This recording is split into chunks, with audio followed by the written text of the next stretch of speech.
संक्रांति के पावन दिन पर ईसा मसीह के वचनों के अनुसार क्या करें और क्या न करें। भूमिका मकर संक्रांति केवल एक खगोलीय पर्व नहीं है, बल्कि यह आंतरिक परिवर्तन, नई दिशा और आत्मिक जागरण का प्रतीक है।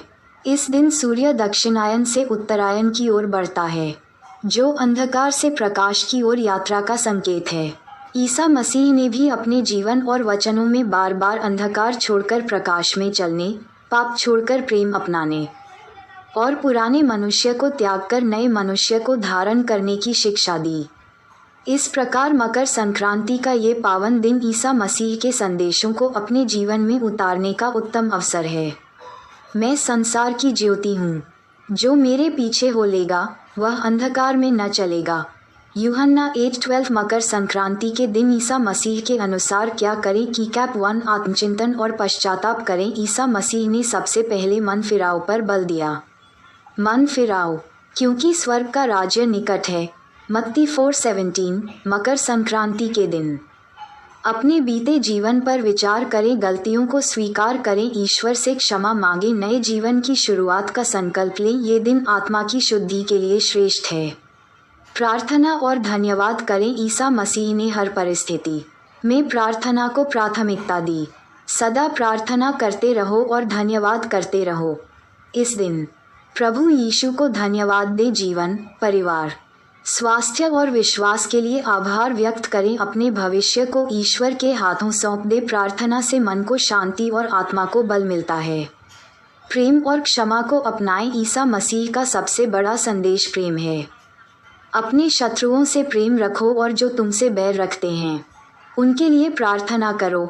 मत्ती 5:44। मकर संक्रांति के दिन पुराने झगड़े समाप्त करें, मन की कड़वाहट छोड़ें जिनसे मनमुटाव है, उन्हें क्षमा करें। यही सच्ची आध्यात्मिक उन्नति है। दान और सेवा करें। ईसा मसीह ने सेवा को ईश्वर की सेवा कहा।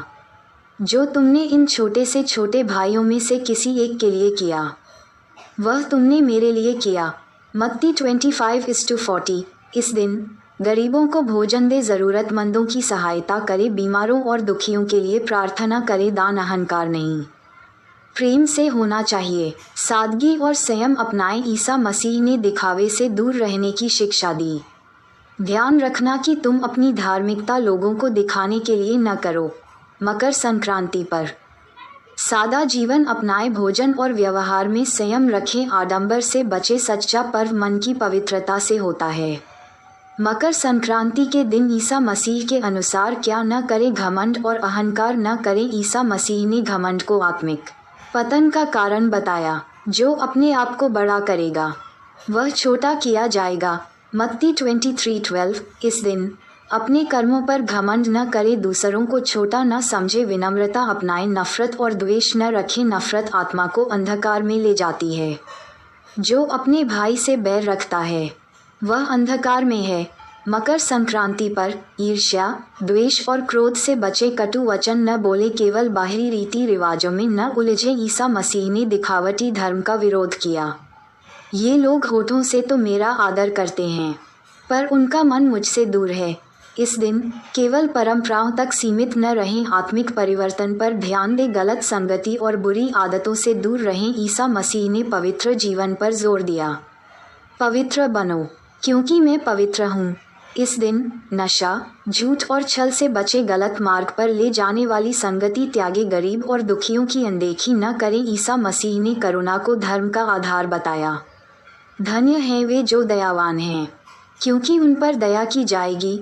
यदि हम केवल अपने पर्व में मग्न रहें और दूसरों के दुख न देखें, तो हमारा उत्सव अधूरा है। मकर संक्रांति और ईसा मसीह का संदेश एक सार। मकर संक्रांति सूर्य के उत्तरायण होने का पर्व है और ईसा मसीह धर्म के सूर्य हैं। ये दिन हमें सिखाता है, अंधकार छोड़ें, प्रकाश की ओर बढ़ें, पाप छोड़कर प्रेम अपनाएं, पुराने जीवन को त्याग कर नया जीवन आरंभ करें। पुरानी बातें बीत गई हैं, देखो सब कुछ नया हो गया है। 2 कुरिन्थियों 5:17। उपसंहार। मकर संक्रांति का सच्चा उत्सव तब है जब हम ईसा मसीह के वचनों को अपने जीवन में उतारें। ये दिन केवल पर्व नहीं, बल्कि आत्मिक परिवर्तन का अवसर है। आइए इस मकर संक्रांति पर संकल्प लें, हम प्रेम में चलेंगे, क्षमा को अपनाएंगे, सेवा को जीवन बनाएंगे और प्रभु यीशु के प्रकाश में चलेंगे। प्रभु यीशु की कृपा आप सभी पर बनी रहे। आमीन।